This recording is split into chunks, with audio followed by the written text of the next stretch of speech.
Hey guys, and welcome to Zonos Crypto. Today is the last video of our little series, and the topic which we will look into today is what is the Metaverse? The Metaverse is a highly complex topic, so we'll only look into some basic questions. It is not a deep dive, it's only a scratch of the surface, so I hope you can still enjoy it, or you will enjoy it, and then let's get right into it. So, what does Metaverse even mean? An exercise to begin. Mentally replace the phrase the Metaverse in a sentence with cyberspace. 90% of the time, the meaning won't substantially change.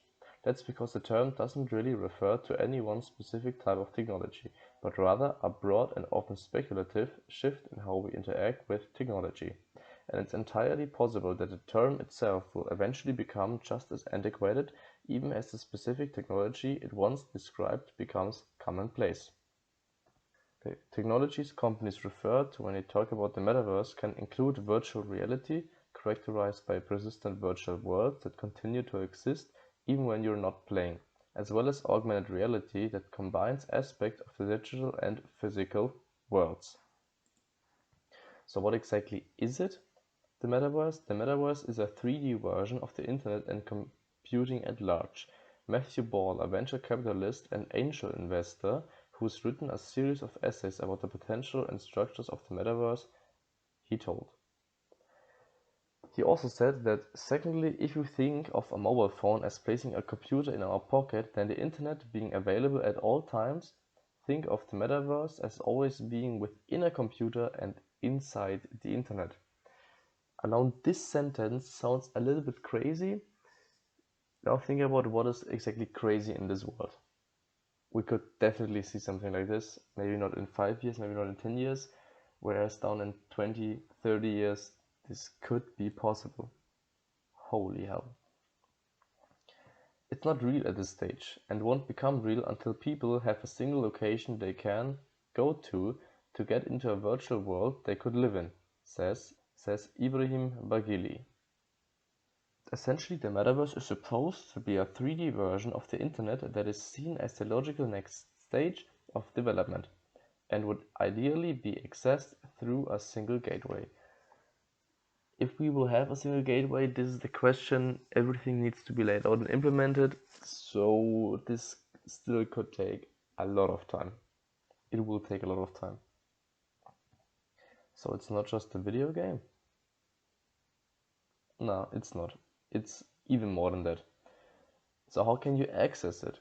At this point, you have multiple platforms that offer experiences in virtual reality, augmented reality, and extended reality.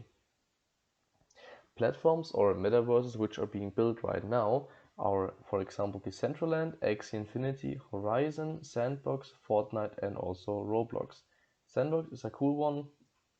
It's quite nice. It's a little bit more a blocky style like Minecraft.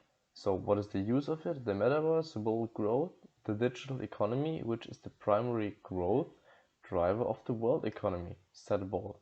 But while the metaverse is already being seen as the future of entertainment, fashion, gaming, and even partying, experts argue that its best case use will likely be for education. What do you think is the easiest of these things mentioned right here? Is it entertainment, fashion, gaming, or partying? Or is it education? If you think about it, education would definitely make the most sense, because if you are in a virtual classroom and you can take notes with everything else, and you're not anymore restricted to your location where you are living in, and you can access education wherever, whenever, and however you want, with even a instructor being in front of you and talking to you and telling you, learning you new things, this would be the most OP thing. It would be way too OP. Fashion, gaming, partying, and so on is also nice, whereas the growth factor behind more people learning something new and also implementing it, and also more people becoming or getting access to such a feature, this would have a lot more impact on the growth of our whole economy in total. If you just would think about it, this is also mainly my opinion. If you think differently, then please leave a comment down below and tell me, what do you think is the most important part or will be the most important aspect of the metaverse? So it is more than virtual reality, but there are challenges to overcome before the metaverse can achieve widespread global adoption. And one key challenge is the virtual part of this universe. A few years ago, people interested in home VR had to choose between expensive computer-based systems that tethered the user or low-cost but extremely limited smartphone-based headsets. Now we've seen the arrival of affordable ultra-high quality portable wireless headsets like Meta's Quest line. Whereas the sales of VR headsets have been growing with 2021, they still only sold around 11 million devices worldwide.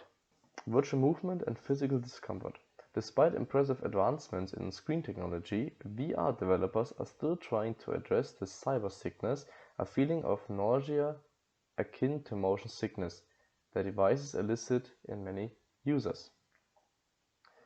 So mediated magical worlds everywhere. Augmented reality experiences may hold the key for the metaverse to reach its true potential, with AR users use the smartphone or other device to digitally enhance what they perceive in the physical world in real time, allowing them to tap into a virtual world while still feeling present in this one. This is why VR glasses could be the most or the interesting product which could be developed to just put on your glasses, like to just put on your glasses and then you have access to augmented reality. You can look wherever you want and do any and everything which you can see with these glasses. You can also interact with other people with these glasses throughout the whole metaverse. Let's call it metaverse. And if something like this is possible, it is possible. So let's rephrase it. When it is possible, this could be the most or the best way to enter the metaverse, to be online and to interact with almost everyone. Okay, this was a short video about the metaverse. If you think it was interesting and you've learned something new today, then please leave a like, subscribe and also hit the notification bell so that you will not miss anything in the future. I hope this series was interesting to you and you've learned something new or are now more intelligent than before. I hope you've enjoyed it and have a wonderful day. We'll see us in the next video. Peace!